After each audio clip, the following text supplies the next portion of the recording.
eternal remembrance for the victims of racism, Nazism, and anti-Semitism.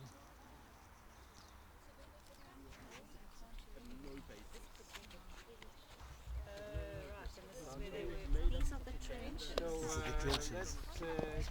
let's come all together there.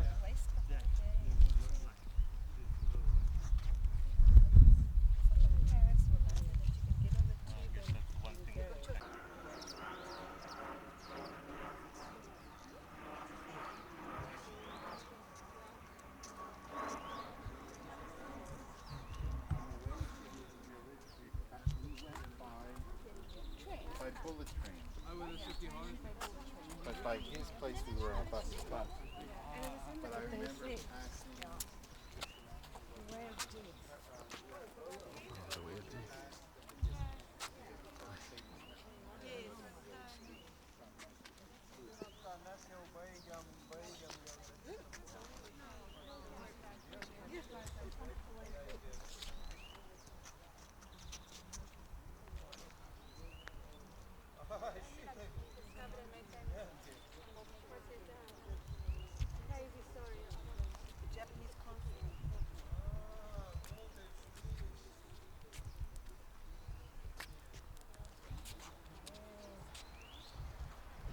Continent. Labai džiaugiuosi.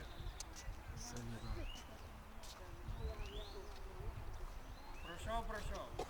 Tai jūs gerai, gerai.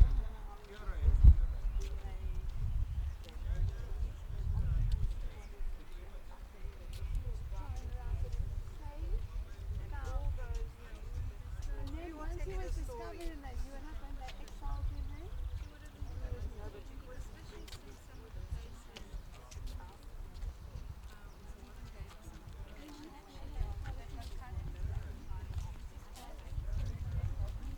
What's his name?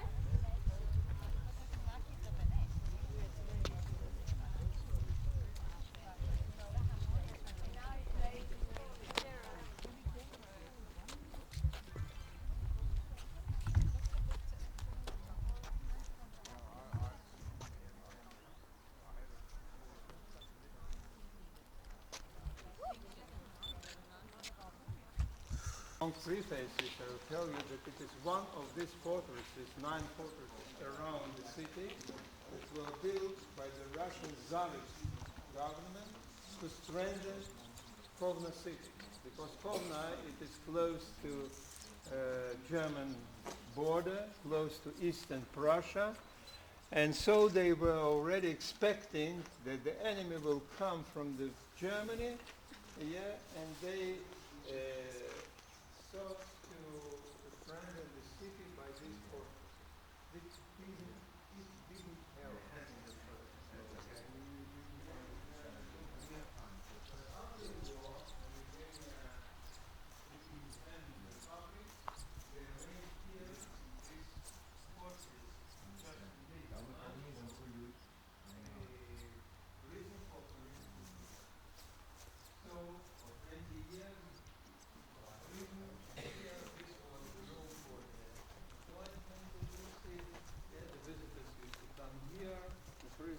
From the other side, and between them a guard was walking, standing, and so on.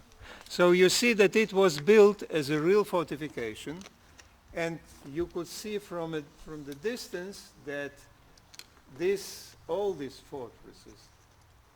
Here, the area of Kovna is more hilly than in the rest of Lithuania, and they use the landscape, and these forts, they were built in the hills, into the hills. You can see there, you see the grass there, yeah, and you see a stick beton, yeah, a stick arbeit made here, and you see how thick are the walls, and you see harachei yeri, how do you say, the shooting windows, in what direction, to the west, where they expect the enemy coming, and so on. You see, this was a real fortress.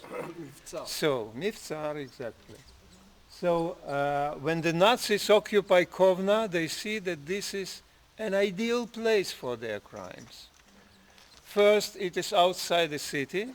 The second, it is a lonely place. And the third, the Jewish ghetto is only 2 miles from here. Okay, so they could even march the people straight here to the shooting place. And so they did. And actually all the actions start at the very beginning of the occupation.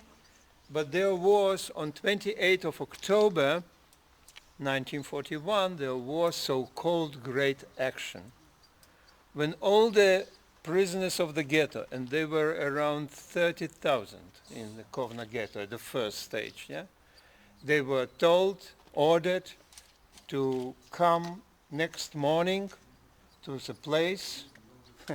It is ironical, but the name of the place, Demokratu Aikšte Square, Democrat Square, okay, such a name. And then at 6 o'clock in the morning, they had to stand there, all of them. This doesn't matter.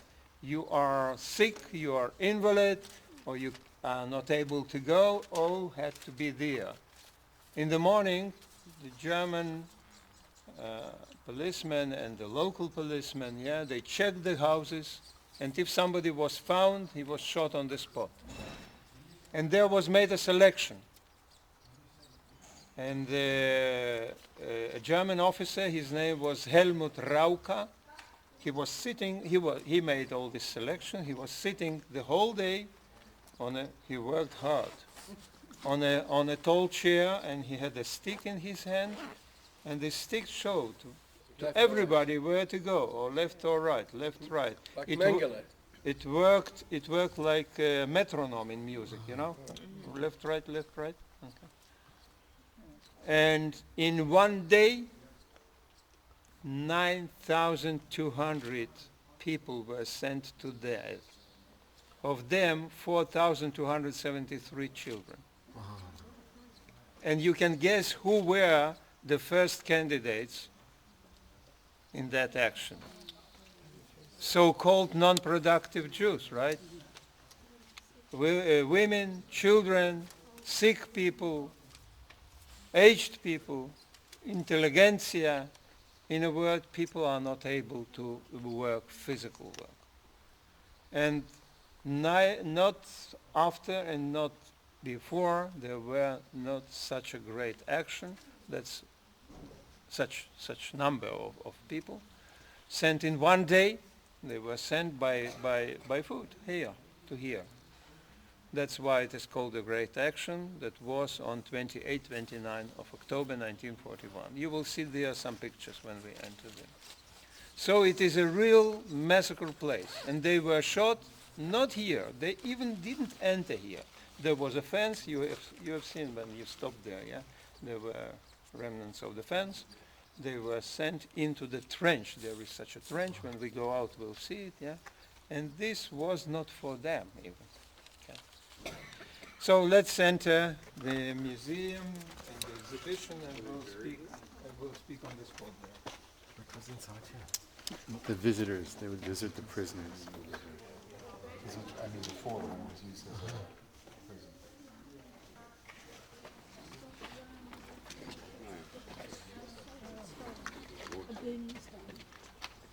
Burns. Right. So why did they do it? To stop the stench and to make sure that those who were shot would really be down. And then what did it do to kind of no, they just left them there the next day. They brought them to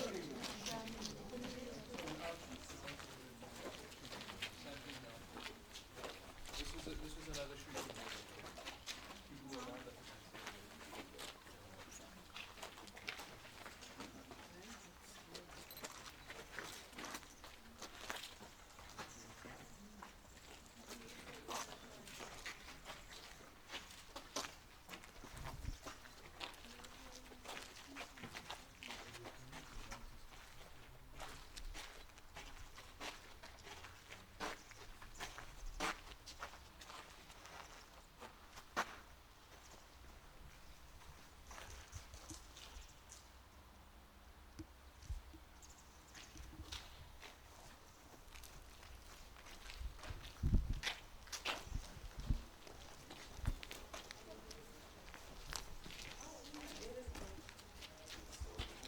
Pleasure.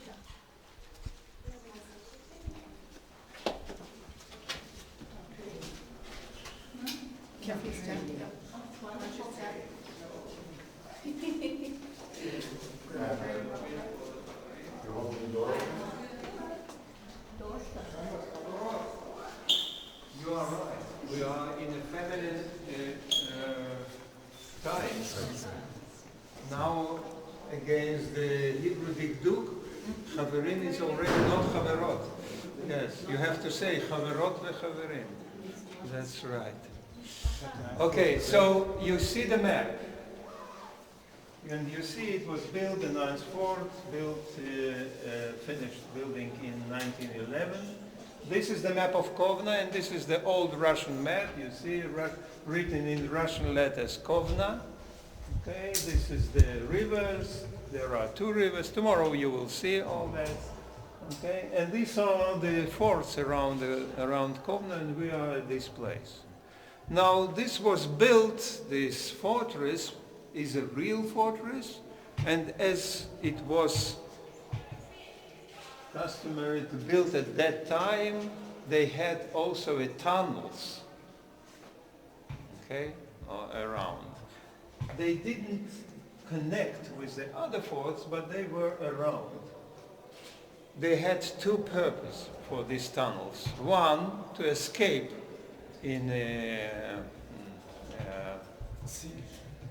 from the siege, yeah, okay, and another was because there are tunnels, not only tunnels but also cells, and big cells to put in the cannons. Cannons shoot, yeah, okay, and defend, yeah. So the tunnels around here, they are here somewhere here, like this, yeah? They are going 3 kilometers approximately around, and some branch goes quite far away. And this is important for one event that happened here in the ninth fort. We will not go there. It is more, interesting for the children, for the school students, and so on. But you can. You hear? It goes far, far away. It goes first up, and then it goes some 10 meters deep, and so. We will start the story here because there are different stories. Okay? There was an escape, we'll speak about it, and there were different actions, and what happened here. We'll start from this room. And okay. Yeah.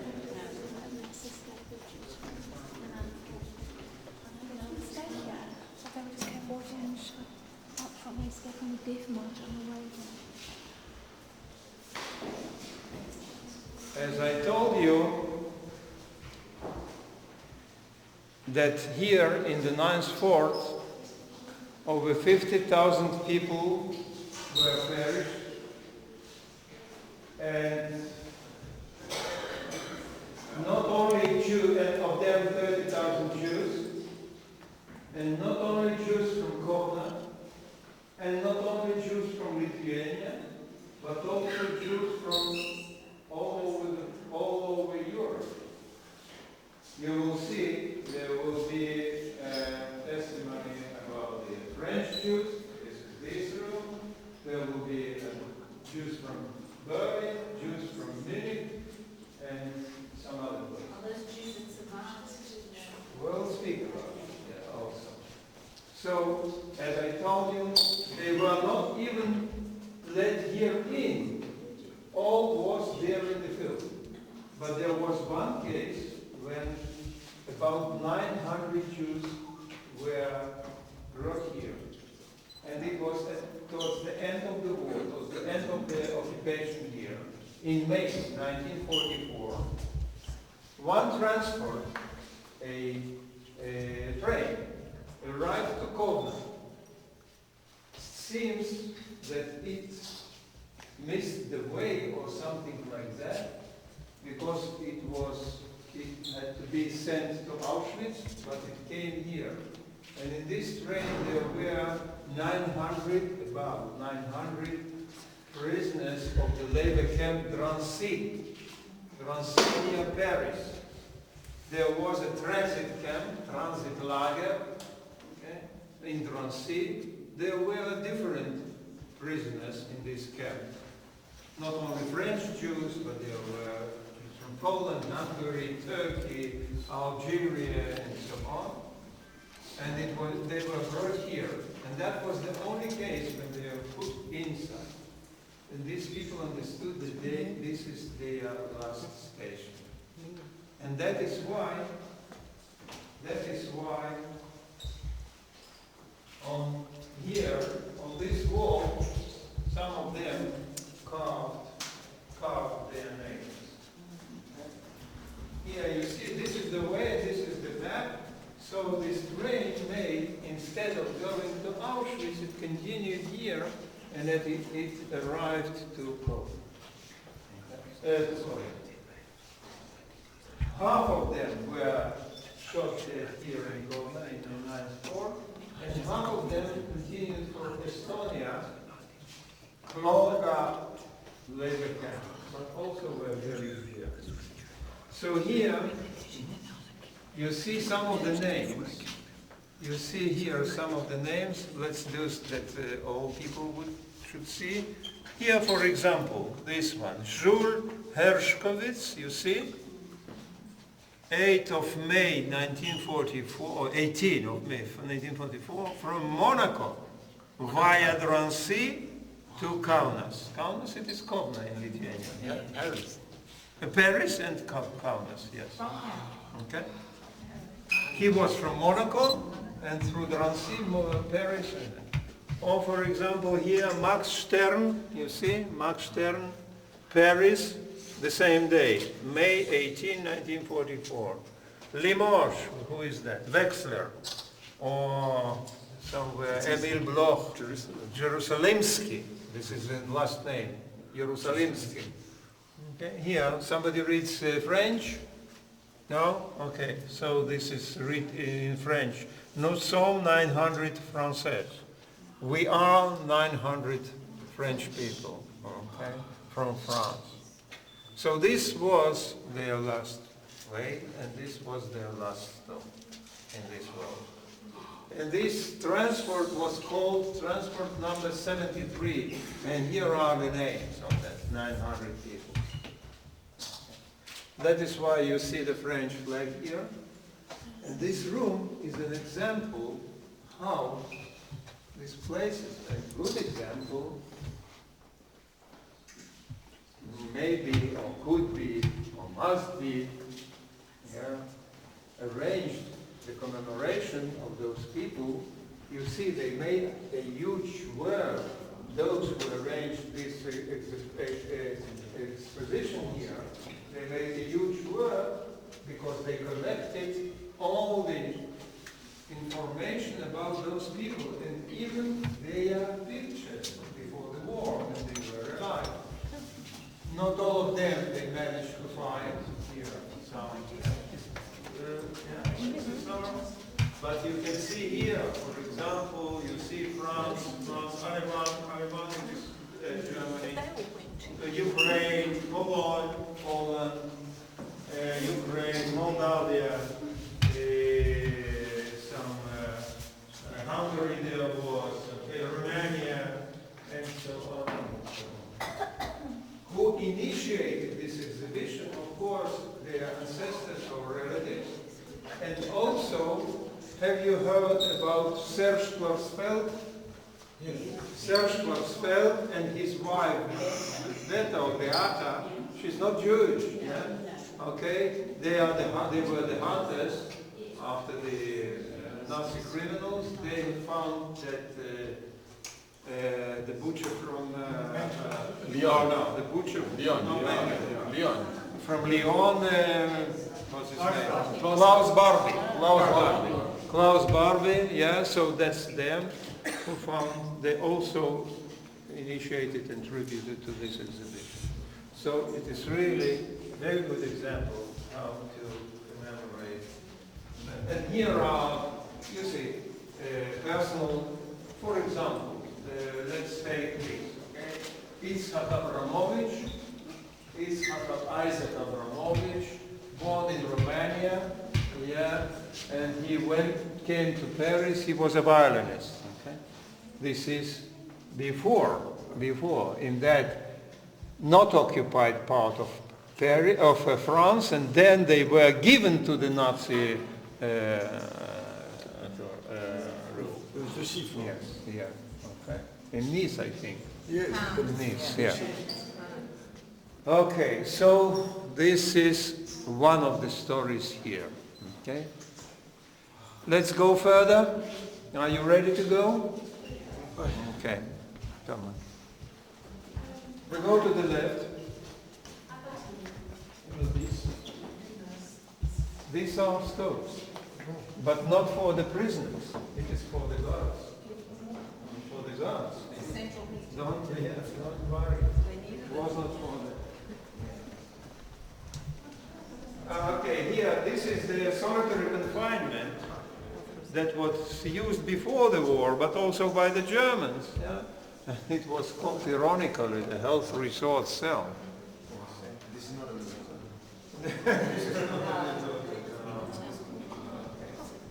Come, please come here.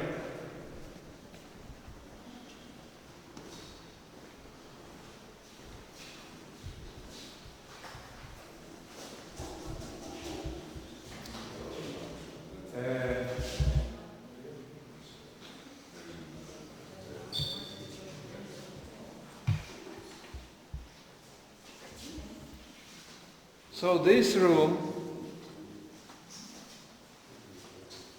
tells us about the very, very unique event that happened here. You see, the ninth fort was famous, or maybe we must say infamous, that it was not possible to escape from here. But nevertheless, there was one case. And it was in 1943.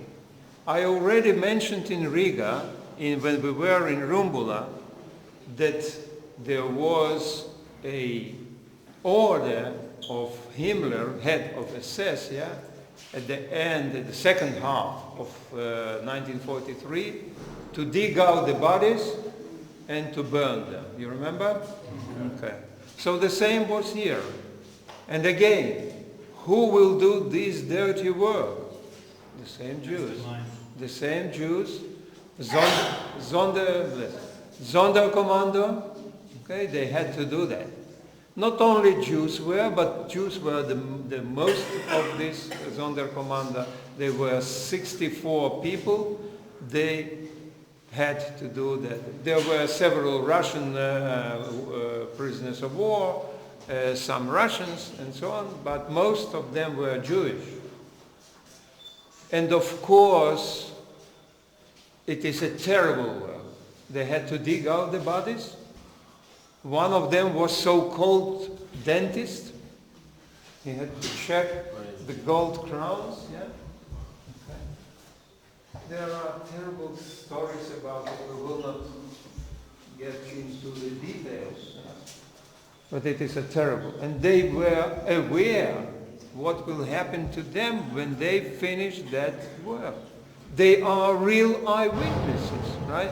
They even know how many corpses they have burned. Okay. So they were looking for a way how to escape from here. And they couldn't.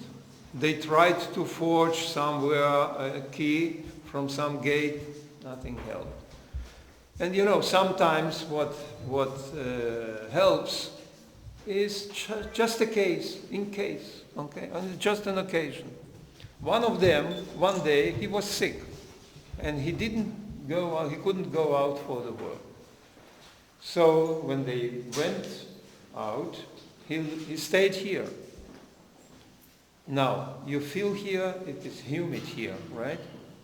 So the Germans used to open the door or the gate to the tunnels to ventilate here all the rooms. Yeah?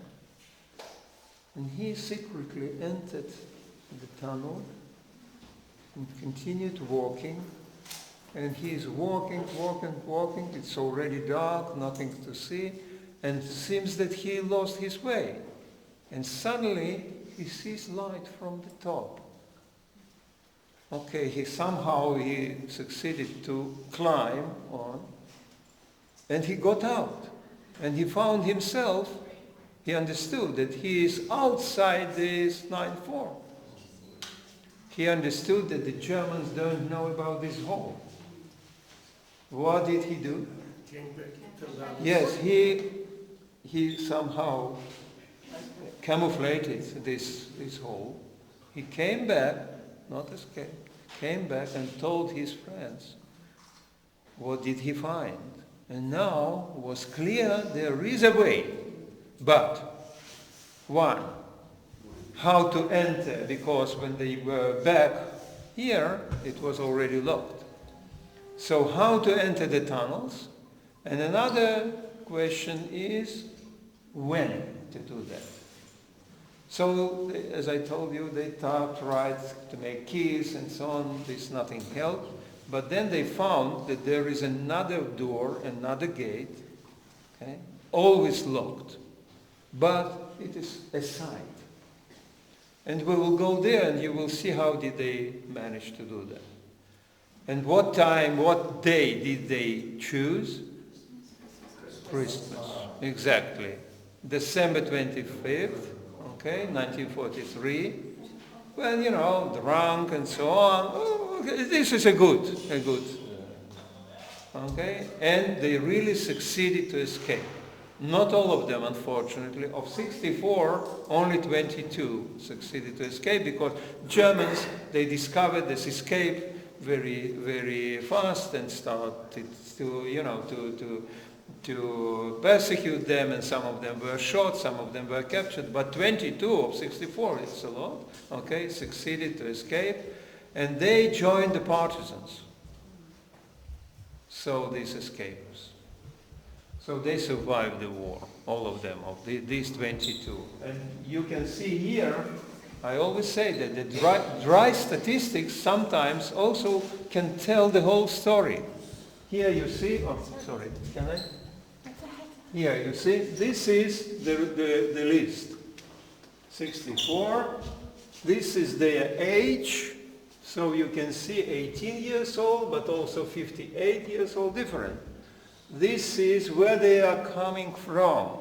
So some of them, Lithuanians here, Kaunus a lot, yeah? But there is Leningrad, that today is St. Petersburg, because there were also war prisoners, Russian war prisoners, from the Red Army and so on, and their profession, who they are. Yes, a rabbi also. Okay, a teacher, but also watchmaker and farmer and so on, shoemakers and so on. Not all of them Jewish, for example, where they are here. 3 brothers Russians who are here, these ones, but they are from Lithuania, but Russians.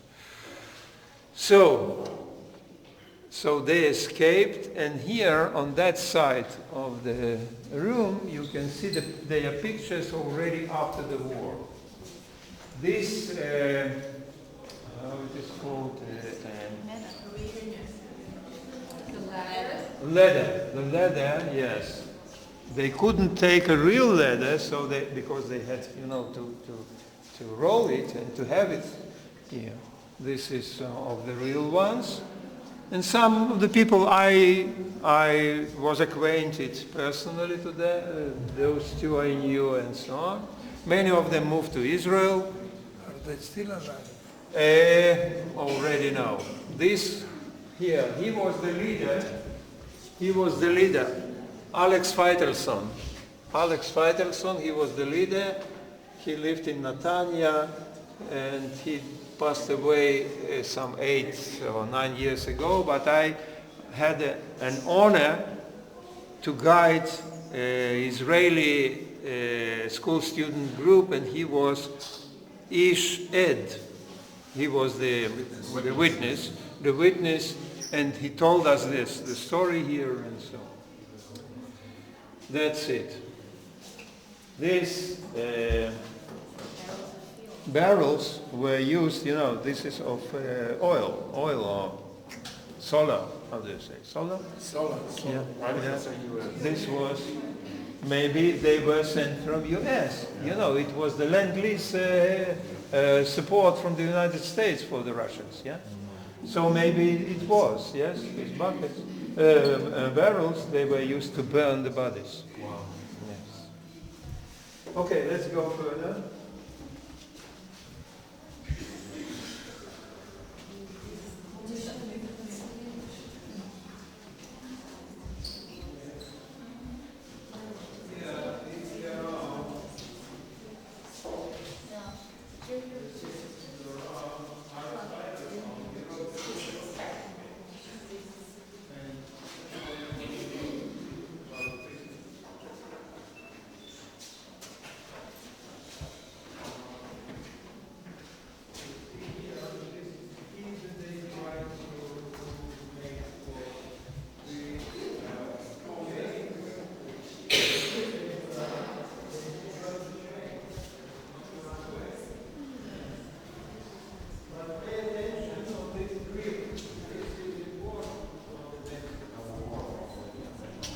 This drill they used, you can already guess how did they go through the other. What's this one? And here they It's a double, I don't know, it's a passage that way and that way.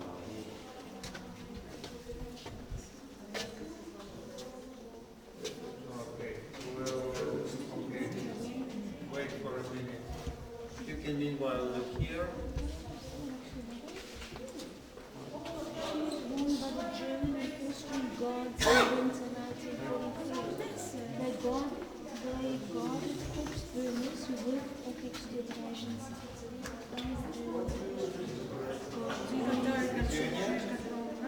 Kovna, in March 42, in April.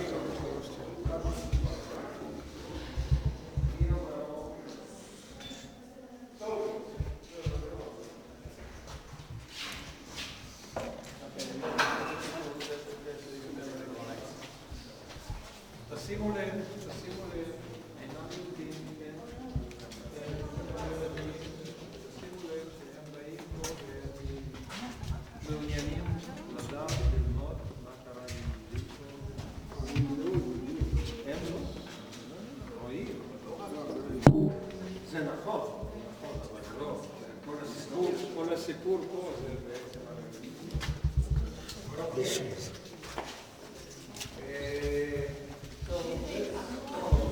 German and Austrian guards.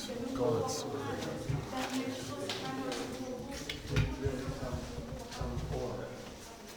So, as I told you, then you are coming.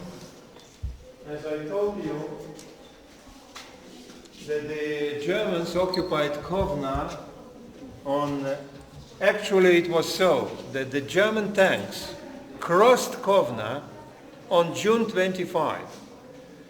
And the Soviets, of course, already escaped. So for 2 days, and the Harrison didn't arrive yet, the Harrison of Kovna. Harrison? Garrison. Okay. Garrison. No, Harrison. Garrison. Garrison. Yeah. Cheil Matzav. How do you say in English? Cheil Matzav. No, Mapito. No. Cheil Matzav, it is when the military power in the city, how it's called? Commandant. Garrison. Not Harrison, but Garrison. Sorry. Excuse my French. Okay. So for 2 days, city was left without any power, without any authority. So you understand what a situation is this, yeah?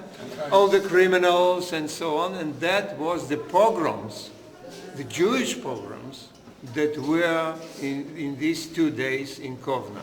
One of them, the most known or infamous, Liatukis pogrom, okay, in the center of the city when 670, we don't know exactly the figure, yeah? Between 70 and 80 Jews were killed cruelly. Okay. Here, this is near the garages. It was the garage affair. That's the courtyard of the garage. Okay. And one of them was wounded, and you see he wrote by blood, his blood, Eden, Nekome, Jews, revenge. Well, so this map, I always say that the maps are very, very good because they demonstrate well, they give an idea how it was. This is that area, occupied area by the Nazis. Here it is already Moscow, and so the front line was quite close to Moscow. Yeah, and this is Lithuania, Latvia, Estonia, Belarusia, Ukraine. These are the Einsatzgruppen. Einsatz, Hashmada, okay? Extermination. A, B, C, and D. A was for the Baltic region, for the Baltic states. Now here, you see different pictures. These are from that place. These from the ghetto. These are from the ghetto. This bridge was built, I'll show you tomorrow. We will show you tomorrow where this bridge was on the main street, over the main street of the ghetto, and so on. All these pictures. What do you think? Who took these pictures? The Germans. The Germans. No, you have a mistake. No. Lithuania. One Jewish prisoner of the ghetto. He was a professional photographer. His name was Giorgio Hirsch Kadushin. He had a camera. Of course, it was terribly dangerous to have a camera. For radio set, people were shot on the spot immediately. But he was brave and he made secret. And what is important, he had films. And he made he took the pictures. And he has hidden the films in one dry well. And imagine that he survived the war and he came after the war and he found this well and he found there these films. That is why we have, and this is very important because it is documentary evidence. This is very, very It's a similar important. story from the Lodger Ghetto. It was Yes, a farm yeah, family. right. He buried Lodge. it, and then after the You war can he see came him back. even here. Here there is a picture of him. Yeah, that's it. And also I would like to show you, yeah, he emigrated to the United States after the war. I want to show you this person, outstanding, to be a head of the Judenrat, okay? It was a terrible role. And many of them, even they, as we will speak in Vilna about Yaakov Gens, okay? Even they tried to do something, okay? It was a terrible. They were the real sadists, or they were, different people are different.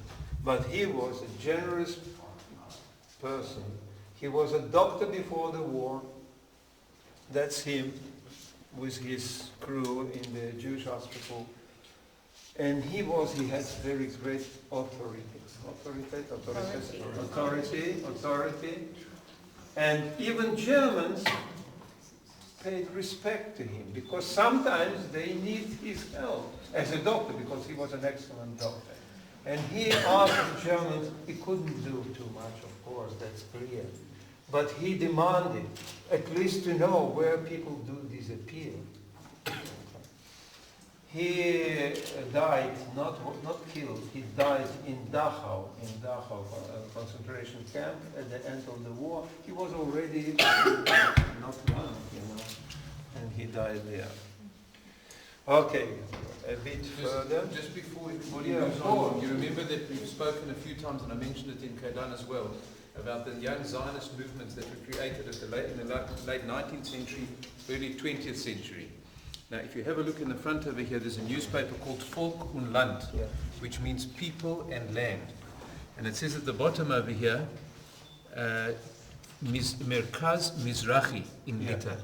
This is the Mizrahi newspaper, and if you look closely at the top, it says, in inverted commas, Eretz Israel, La'am Israel, Al Pi Torat Israel, which is Ben Akiva. So this is the origins, and this is where it started in the Yiddish newspaper in the early 20s. This is 1929. You can come and have a look. Volk und Land. Yeah. Religious life. Okay. Let's come here. More pictures from the ghetto, from that period. Jewish police, you know that in the ghetto was Jewish police. And not all of them were real capo as we, you know, there is some stereotype that if he was a policeman, a Jewish policeman in the ghetto, okay? And Rabbi Oshri, you mentioned Rabbi Oshri, right? Yeah. That's him, he's young here. That rabbi that wrote a big book, Annihilation of the Lithuanian Jewry, he was prisoner of this ghetto. Okay? And he describes all these problems. Okay? How to eat, for example, or is it possible to send a child to a Christian family, and so on. These are, my mind, Shelot without Shuvot. Okay. If I could just mention yeah, of course. Here, just to bring in, there was physical resistance in the Holocaust, but there weren't very many. There was, I think, an uprising at Babi Yar, if I remember correctly. There was an uprising, as we know, in Warsaw that was led by Mordechai Milevich, who was, I think, about 23 at the time. And there were small ones. There was also the resistance that you mentioned earlier of the Greek Jews, the Sonderkommandos in Auschwitz. Sobibor was the one that I was thinking of. Right. And so that has been glorified, and to a degree it was also the kind of easier to sell in the secular Israeli setting, where we become used to a military and uprisings and that kind of thing, which is correct. But that's one focus. There's another focus, and Yulik has referred to it now, and that was spiritual resistance in the Holocaust, where people said that despite the circumstances that I'm in, I'm a Jew and I will die a Jew, and I will be, and this is an incredible thing, I will be as meticulous in my observance of my mitzvot, and my belief in Hashem will be as meticulous as it ever was before, no matter what my circumstance. There are hundreds of examples that we can give. One example is that there was a man in I think it was in Auschwitz, that had a pair of tefillin, and he would allow somebody to put on the tefillin if they gave him some of their bread. And people say, what a terrible guy. That to make out, so that somebody else can do a mitzvah of tefillin, that he took some of their bread. And they said, but what about looking at it differently? What kind of human being will give up a meager piece of bread to do the mitzvah? It's the way you look at it. Another beautiful story to talk about spiritual resistance is that one of the Shailot V'Tshuvot that Yulik mentioned just now was a chosid that came to Ephraim Oshri, Ephraim Tzadik Livrocha, who, as you heard, was the Roch in the Kofna Ghetto, and I've got some of his shalos that took at the time. He was asked the following question by chosid. The chosid said to him, my teeth had been kicked out by a Nazi guard because I was trying to steal potatoes outside the ghetto to bring them into the ghetto to feed my family. My teeth had been kicked out. Pesach is tonight. And we've managed to make secretly some matzahs for Pesach. I can't chew the matzah because my teeth have been kicked out. I'm a chosid, and we don't eat gebrochs on Pesach. Gebrochs means that we don't put matzah together with any liquid in case there's a hashash that it might become from it. According to the non-Hasidim, we don't find it a problem once it's made with matzah. And his shaila was, can I, for purposes of fulfilling the mitzvah tonight, soak my matzah in order to fulfill the mitzvah of matzah? And of course, Rabbi Osh said, there's no question that you can. That's the kind of shaila that he was being asked. Not why me, not where's Hashem, not is it important to keep the mitzvah of Pesach, but I've been keeping a chumrah and I'm not going to deviate from it unless the Lord gives me a tzach, that was part of the spiritual resistance. I will only add that we will have a brilliant example of the spiritual resistance, and we'll stand in Vilna near the building of the former ghetto theater. And another question that that saved my life. What did he answer? Yes. Here you see on your left here, it is an example of a room in the ghetto. So first glance, not so bad, right? Not so bad. But do technical thing. Put here 10 people, okay? And you will have another picture. Now, to that side of this room, it is very hard to speak because the children, those that were perished here in this, there was a children action and there were many other actions, and I told you that in the Great Action, 4,273 children were killed, and so on. So, if you don't mind, I won't speak about this. It's too hard. Well, let's here. This is the Great Action. You see, October 28, 29. I had some 15 years ago a lady, they were still alive, that was in the Great Action. And that selection, that German officer showed her to go to the right. And this was a good sign. But her mother and her Bobbe and somebody else were sent to the left. And she wanted to be with her family. And she already moved to that side, and somebody stopped her by the shoulders and told her, Mishugina, don't go there. And so she stayed alive. She told us the story, how was this, all this? And she told us, and this picture shows this, that the winter in 1941 was very early and very cold, severe winter was. Okay. And on October 28, the first snow fell. Okay. That's what you see, why it is white. And they are already going here to this ninth fort. Okay, well here, well look at the pictures, but we will not stay here too long.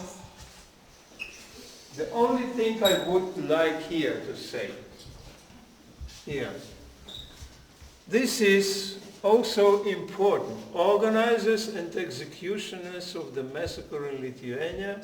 So these are the Germans, the commissar, another commissioner, and so on, and they are Lithuanian collaborators.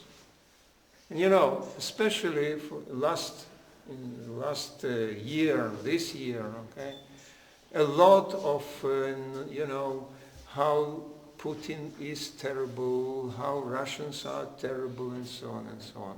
But let's look on another side. You remember the Nuremberg trial?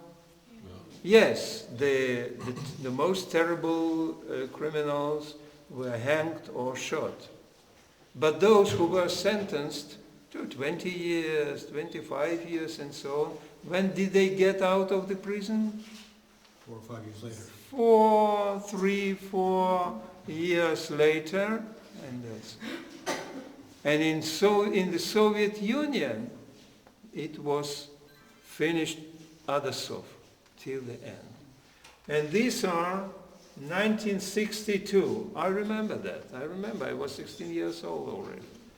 There was a trial on these Nazi criminals, and they are local collaborators, and you see these are their names, and what is at the end were sentenced to death, and they got that death sentence. So actually, at least I see that the justice came to the right point. So how come we only know about the Nuremberg? Hmm? We weren't ever taught about the trial in Russia. There were. Here, you see. Yeah. Okay, we go.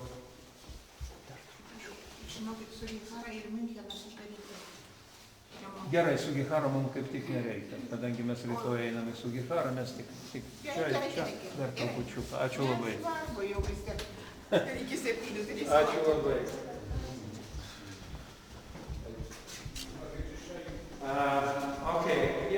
this we will skip.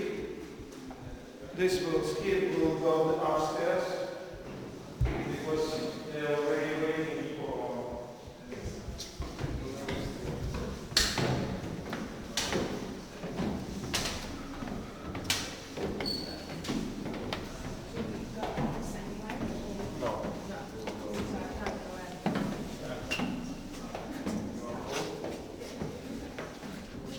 Careful, watch the step here.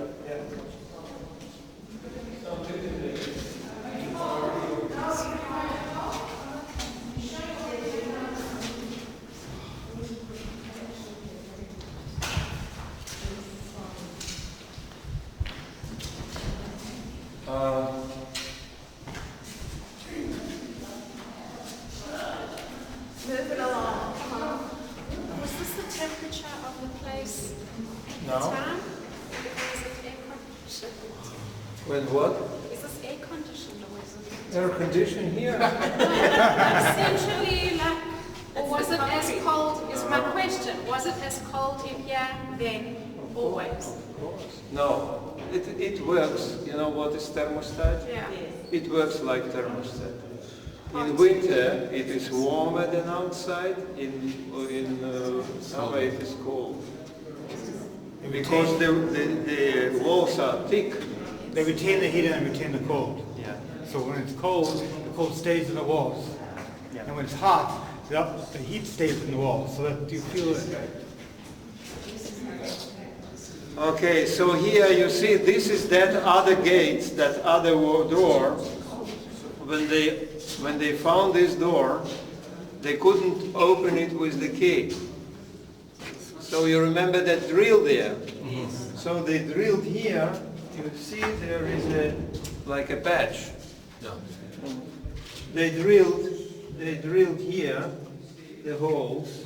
Of course, not in one day. It took time, you know. It is a hand drill. And not to raise suspicion, they closed these holes with, you know, of bread and sand. They made something, a mixture such, yeah, to close it. Okay, and on December 25, 1943, they opened it and they got out of there to the tunnel, and there they already knew where to go. So you see, it is this one. Yeah? They were not fed, right? Of course, they couldn't be fed. For that meals they used to get. So I always say that this is one more example of the Jewish bravery. Not you know, there was some after the war some such a stereotype that how could be that the Jews went as sheep to the slaughter? But not all of them went as sheep to the slaughter. Okay. So that's it. Is that a mistake, the 64? Sorry? The 64 prisoners? Some were killed along the way. Yeah. Oh, yes. No, they started 64, but succeeded to escape really 22. What exactly is on the other side of this door? They are the It tunnels. just leads to another tunnel. Yes. It goes here around. But it's up high, on the second floor, so at some point did they jump down? Yeah, no, it is like here. No, I know this is level, Yeah. we're on the second floor, that came up to get here. We're in a hill. We're in a hill. The hill, okay. Yeah, that's the hill, yeah. Okay, we go. You have to remember where it is. We go upstairs, few steps. Where's you? No, we will go tomorrow there. Here it is, by the way, close. It's on the repair. Upstairs here. This is solitary confinement, one more. It's called the concrete set, really, like this. Concrete, without a sheet here. So, what's the step? We will finish here.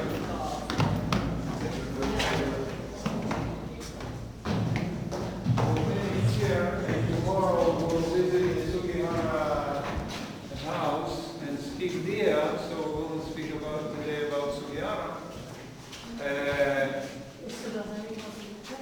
Yes. He resided in Kaunus. But what we must remember those people who saved Jews, those really generous people and brave people. You know, we spoke yesterday already about the righteous Gentile. In Lithuania is on the first place, relatively, of course, proportionally, by the number of the Yad Vashem Hasidei Umot HaOlam. Over 440. Not in the absolute figures the Poland. But Lithuania is proportionally on the first place. Wow. Yes, yeah. I will not speak about all of them here, of course. Maybe 1, 2, 3, not more. This lady, she was Lithuanian Gentile, right? Journalist. She saved Sofia bin Kenya, her name, Sofia bin Kenya. She saved mostly Jewish women with the children. And you know, it was terribly dangerous. Not only for her, but for her family. So her family also, that's her husband, and that's her daughter, and that's her son-in-law. So all of them, they got because they helped. All of them, they took part in this rescuing the Jews. She not only saved these people, but she also organized a chain of saving people. Because, you know, to hold in the same place people was very dangerous, especially children. Children are children. So she organized Christian women that they were, relocating them from one house to another and so on.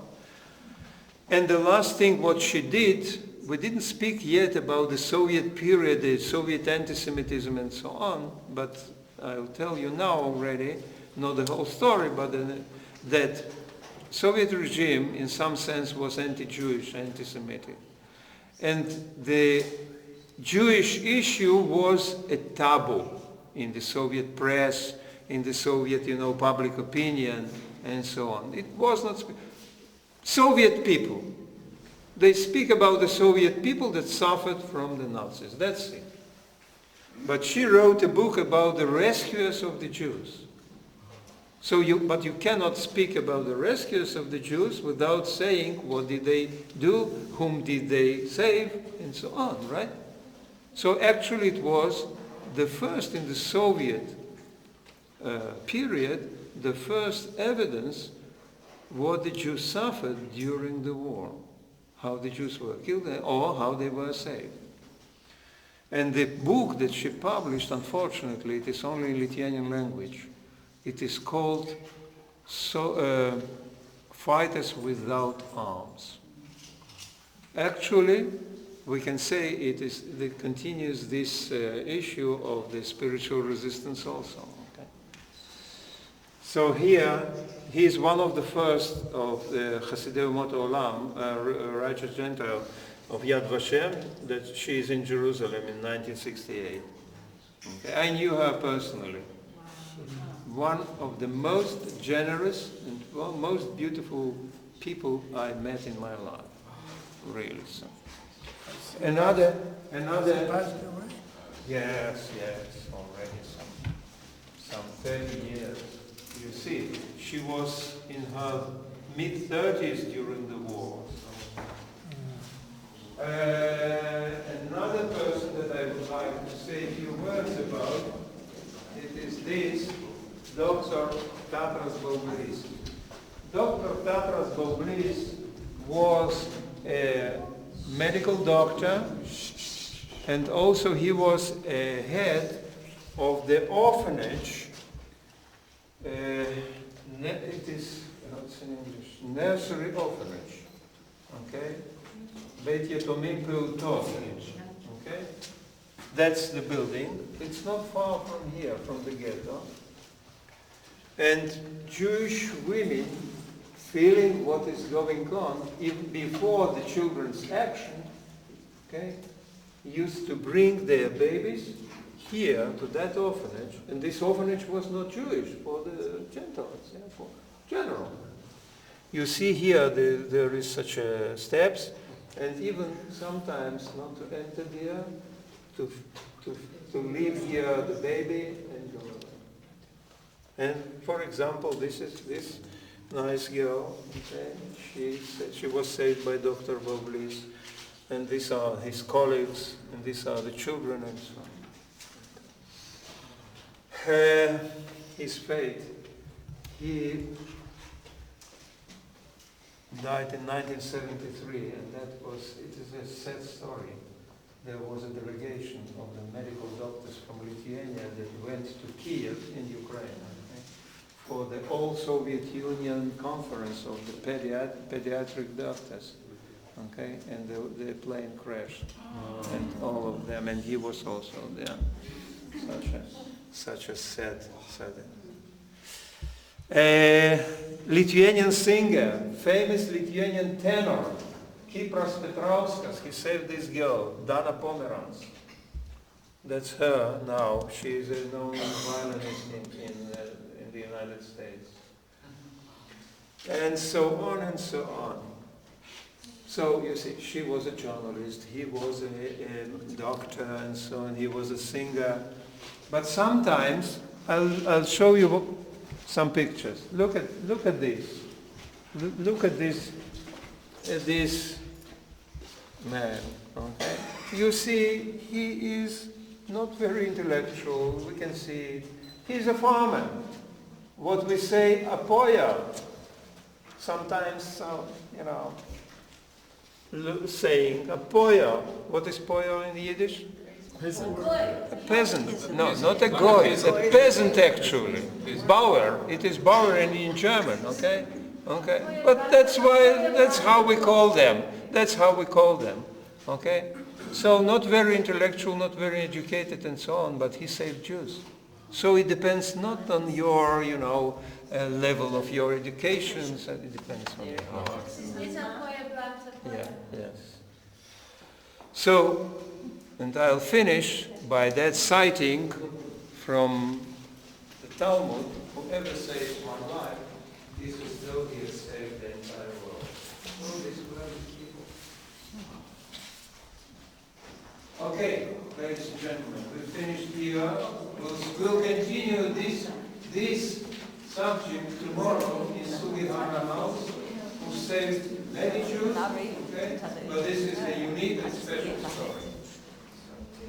We go this way. We go to the right, and downstairs by the staircase.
Kovna.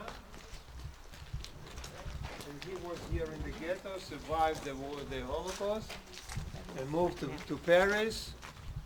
And his artworks are very known. Some of them are in Venice in the Jewish quarter, and he made this gift to his native city Kovna. You see, these are the scenes of the ghetto. Okay, let's go now. We'll go to see the monument. That huge monument.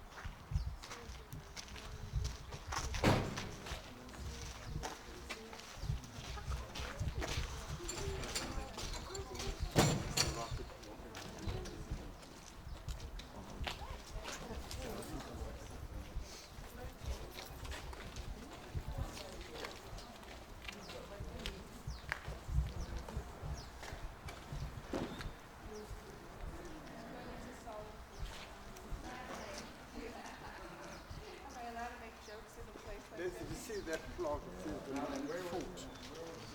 See, Ja. it says, I need to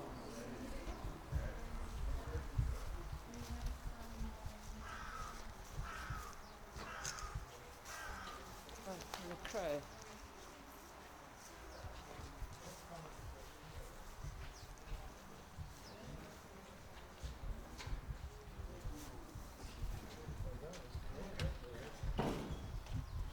Not so solitary. Munich here. This is Munich. How many? 1,000 Jews. This is in German the same. Yes, this is from Berlin, right? Yeah, Jüdische Gemeinde zu Berlin.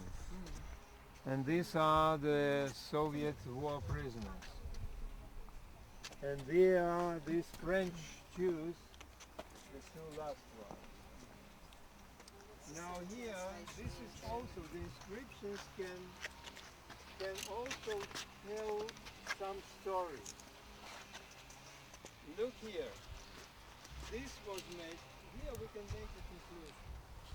And this was made not in the Stalin's period and even not later, because Jews are already mentioned here. You see?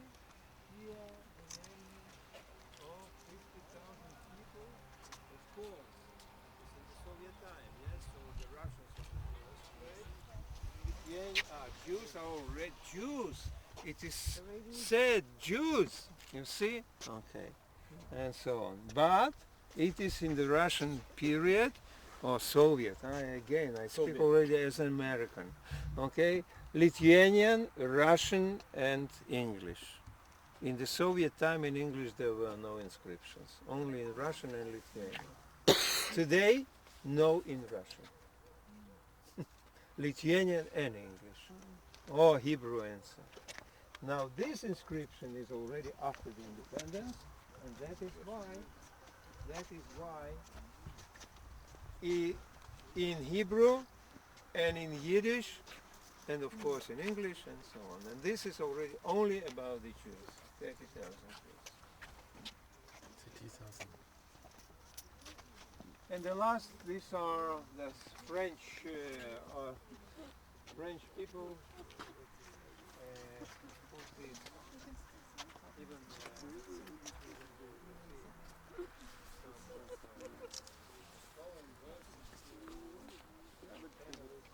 the deportees of convoy 73.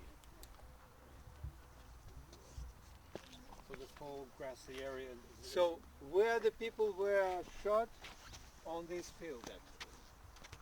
This field was the shooting field. Or here they were buried. Now you see these houses, this is Kovna, and you see this residence area, it is halfway to the ghetto. So it's not so far. So they were marched there here around. This fence is not the old one, but it was on the same place, yes. Here into this trench. Inside, and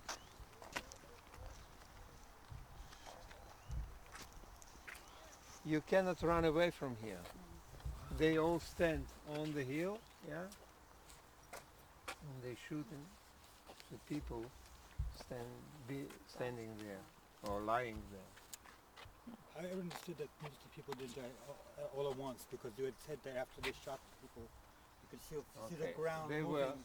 That's right. Also, yeah, in many places. There was a couple places where somebody Sometimes said they were wounded and they were covered. Yes, by sometimes the one or Germans. two people could climb them, pull out, Yeah. you know. In 1943 was that burning of the bodies, what we were speaking there. Now this monument was erected in the Soviet time, and of course it was erected in memory and in honor of the Soviet people that suffered the Nazi occupation, not Nazi fascism. This was the formula in the Soviet Union. Fascists. Before after Stalin died. No, it was. This was erected. No, this was erected in 1980. Oh, Late. Yeah. Of course, it looks very Soviet, such bombastic, megalomaniac.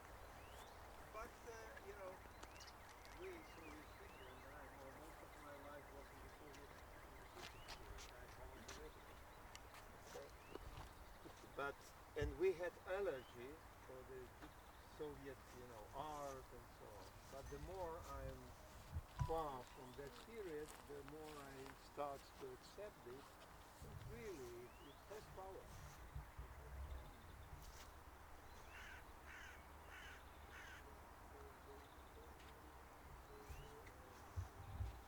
Ceremony? I think what we'll do is we'll go out of the sun. Let's walk down to the shady area down there.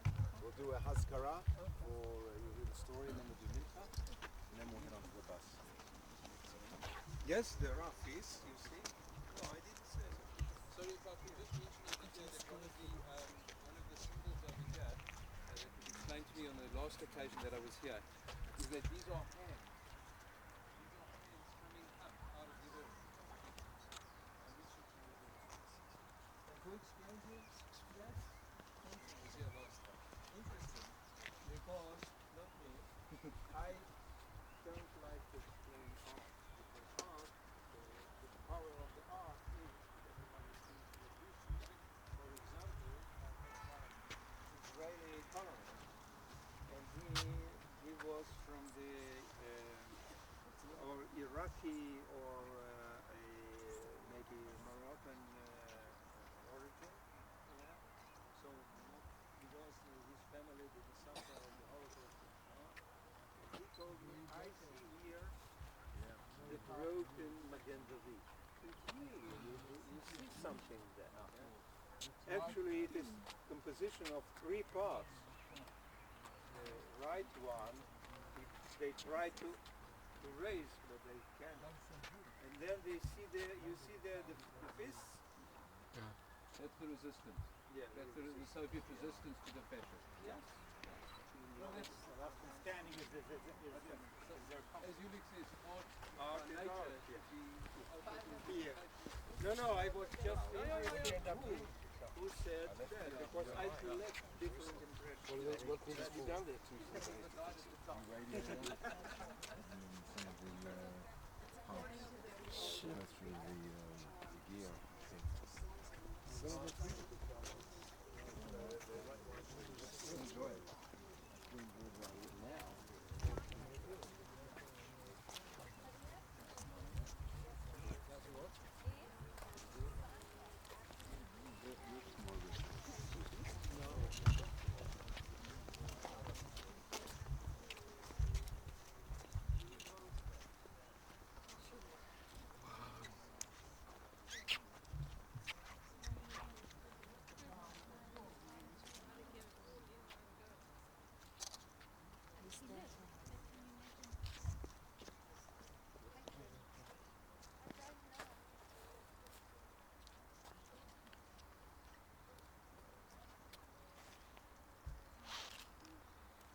eternal remembrance of the victims.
The Soviets never made a distinction. I don't know if you pointed that out.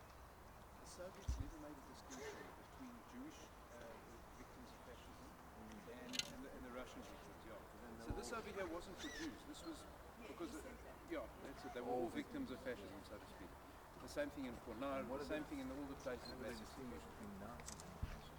No, Nazism was fascism. One and the same. It was a fascist philosophy. Yeah. After the war, Nazism became out of parlance, so they didn't use it anymore. But Nazism sort of, so they now Nazis. Well, it's a dogmatic philosophy. I mean, fascism is that.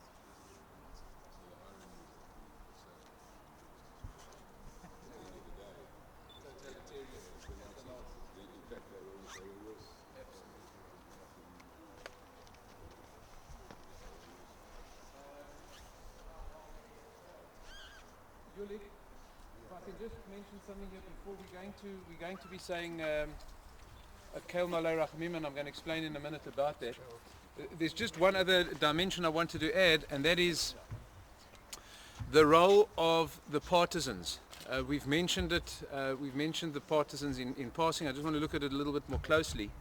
I did a 10-day course, teacher's course, training course at Yad Vashem about 2 years ago. And there was a person that stood up, one of our lecturers, and said that a number of people have asked after the Holocaust, why is it that more Jews didn't join the partisan units? One of the aspects which we've covered over here was that when the 64 broke out on that Christmas day, they went through the sewers, and as you can see, this is a very good point to look at it. Can you see the way that the fort is actually built under a hill, which is part of the fortification? And that was why you noticed that the walls were very wet and they were very cold, because it's subterranean water. There's water that's penetrating from around the hills and through the sand and going into the fortress underneath. When the Jews came out and they went through the sewers, as was explained to us, and they came out into the forests, there was no guarantee that they would survive. Now, there's nothing romantic about the forests. You didn't take food, so you had, what were you going to eat on a daily basis? There were a couple of berries, maybe some wild mushrooms, but there was no food. So they had to do these, so to speak, surreptitious attacks on farmers, or go in there and try and get a couple of eggs, some potatoes, and feed themselves, and then run back into the forest. They had no change of clothing. In summer there were mosquitoes and other insects. They were bitten to pieces, can you just imagine? In snow, in the winter, it was freezing cold, so you've got to keep yourself warm. It's not so easy. You need fuel. You need things that will burn. No shoes, that kind of thing. So, it's all very well to say to people, why didn't they become partisans? Because we're once again thinking militarily, and we're thinking about Eretz Israel, and we're thinking about armies with structure, with logistics. They say that an army runs on its stomach. And that's what people don't understand. And that was the problem with the Lebanon wars, by the way, that they didn't get enough food and logistics out there. Now, can you imagine with no infrastructure to try and survive in a forest? Can you imagine now taking women and children into a forest that almost become a liability? Because they can't move. It was the worst winter in 100 years. Very, very cold, correct. Another layer to the complexity of that issue is that there were different partisan groups that were antagonistic to one another. So for example, and the other thing is, how do you get your arms and ammunition? How do you get the guns? And when you launch an attack on the Nazis, which they did, and we've heard of them blowing up railway lines, whatever it is. The Belsky Brothers is a perfect example, an outstanding movie. The Belsky Brothers survived in the forests, and they went and they took out. How many people were there in their group? Quite a few. There were about 3. Hundreds of people. Let's say that there were several hundred people. 300. Yeah, it's an amazing movie about the Bielski brothers. Apparently, they opened up a garage or repair shop in the States, and they didn't even tell anybody about it. And the story only came out afterwards, how these really tough Bielski brothers took a whole group of people, men, women, and children, into the forest, and how they survived, and how they carried out these forays in attacking Nazis, blowing up convoys as they were coming through, blowing up railway lines, trying to just be disruptive as possible. So the other complexity was that there were also anti-Semitic fascist partisans in the forest. So, and they didn't want the Jews. So sometimes they would find friendly partisans that were against the fascists. But sometimes they had to be careful that the partisans that they were about to meet in the forest could kill them as Jews, despite the fact that they had a common enemy of the Nazis. The fascist partisans would kill the Jews, the Jewish partisans, in the forest. So just once again, I'm reiterating, because remember I said yesterday that the worst thing that we can talk about are like lambs to the slaughter. So even in a situation where there was an attempt to fight back, look at the difficulties that they experienced. That's what happened in Poland. The Polish underground during the Warsaw Ghetto uprising wouldn't give them arms, because they were Jews, you know. Right. And that's all the more so why Mordechai Nilevich was so successful in making the Molotov cocktail, which was the bottle, a bottle with paraffin inside and a wick. So I just think that it's also very significant that we have Daniela Tannenwald with us today. Here's Daniela in the middle, known to us in South Africa as Darren, made Aliyah and went to live in Israel, and her parents have recently joined her and Ochi, her husband, and her children. And Daniela was telling us that her mother's grandmother, that makes it Daniela's great-grandmother, Chava Taibel, was brought here together with her 2 children, Herschel and Merka. And the 3 of them lie in one of the mass graves that we're standing at here today. And I think it's significant that, thank God, a survivor is here, and all of us are with her. So we're going to ask Rev. Aaron Wallace to step forward and to say Kel Malay Rachamim in Below you. Yeah, in their memory. And please God, the neshamas should get an aliyah from the tefillot, and also from the nachas that they get from their children and great-grandchildren, that they carry forward all the values that they stood for. Make an individual one or the general? And we should say for them, and then you can say all Yehudim. We'll just add the name in. We'll just add in their names.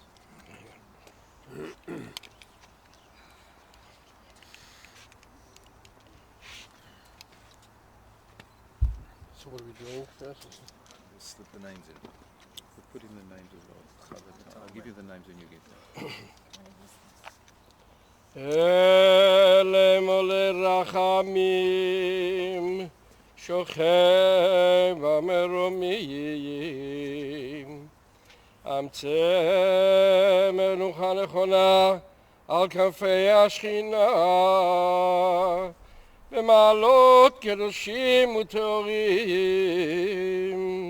כזוהר הרקיע מזהירים את כל הנשמות של 6 מיליון היהודים חללי השואה באירופה שנהרגו, שנשחטו, שנשרפו ושנספו על קידוש השם וביניהם האישה חווה טייבו, אשל טייבו, מרקה טייבו, שנהרגו, שנשחטו, שנשרפו ושנספו על קידוש השם בידי המרצחים הגרמנים הנאצים ועוזריהם משאר העמים. לכן בעל הרחמים יסתירם בסתר כנפיו לעולמים. ויצרור בצרור החיים את נשמותיהם, אדוני הוא נחלתם, בגן עדן תהא מנוחתם, ויעמדו לגורלם לקץ הימין, ונאמר אמן. We're going to say Kaddish, and then afterwards we'll daven mincha here.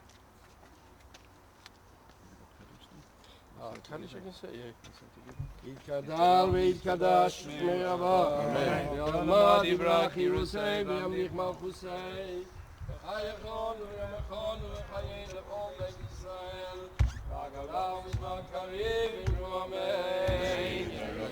יהי שמי רבה מבורך לעולם ולעולמי עולמיה, יתברך וישתבח ויספר ויצומם ויתנשא, ויתהדר ויתעלה ויתהלל שמי לקדושה וריחול, לעילם מכל ברכתה ושירתה תשבחתה ונחמתה, דמירם בעלמה ואמרו אמן. יהי שלום רבה מן שמיים וחיים טובים עלינו ועל כל ישראל ואמרו אמן. ויעשה שלום במרומיו ויעשה שלום עלינו ועל כל ישראל ואמרו אמן.